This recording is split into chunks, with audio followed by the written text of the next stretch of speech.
தென்கிழக்கு பல்கலைக்கழகத்தின் பதில் உபவேந்தர் கலாநிதி UL அப்துல் மஜீதின் தலைமையிலும் தென்கிழக்கு பல்கலைக்கழகத்தின் வேந்தர் ஜனாதிபதி சட்டத்தரணி ஃபாயிஸ் முஸ்தபாவின் முன்னிலையில் 17வது ஆண்டு பட்டமளிப்பு விழா நடைபெற்றது. 6 அமர்வுகளை கொண்ட பட்டமளிப்பு விழாவின் முதலாம் நாளின் முதல் அமர்வில் இலங்கை உயர்நீதிமன்ற நீதியரசர் யசந்த கோதாகுட சிறப்பு அதிதியாக கலந்து கொண்டிருந்தார்.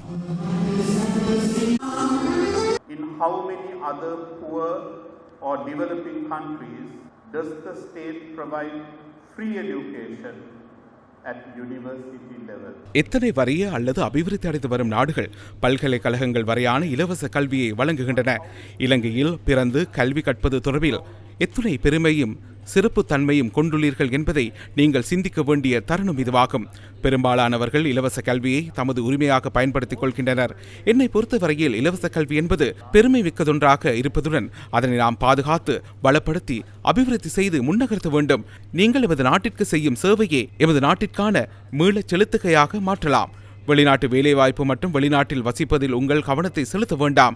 ஒரே நாட்டின் மக்களாக மாறும் பட்சத்தில் எம் மத்தியில் ஒற்றுமையும் அமைதியும் சமநிலையும் ஏற்படும்.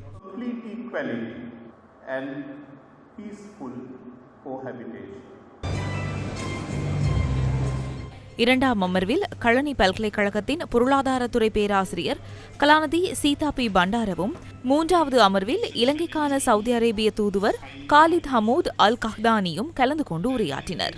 இன்றைய பட்டமளிப்பு விழாவில் பிரயோக விஞ்ஞான பீடத்திலிருந்து 172 பேரும், பொறியியல் பீடத்திலிருந்து 82 பேரும், தொழில்நுட்பவியல் பீடத்திலிருந்து 102 பேரும், கலை கலாசார பீடத்திலிருந்து 314 பேரும், இஸ்லாமிய கற்கைகள் மற்றும் அரபு மொழி பீடத்திலிருந்து 342 பேரும் பட்டங்களை பெற்றனர். இன்றும் நாளையும் 6 அமர்வுகளில் நடைபெறும் பட்டமளிப்பு விழாவில் 2077 பேர் பட்டங்களை பெறவுள்ளனர்.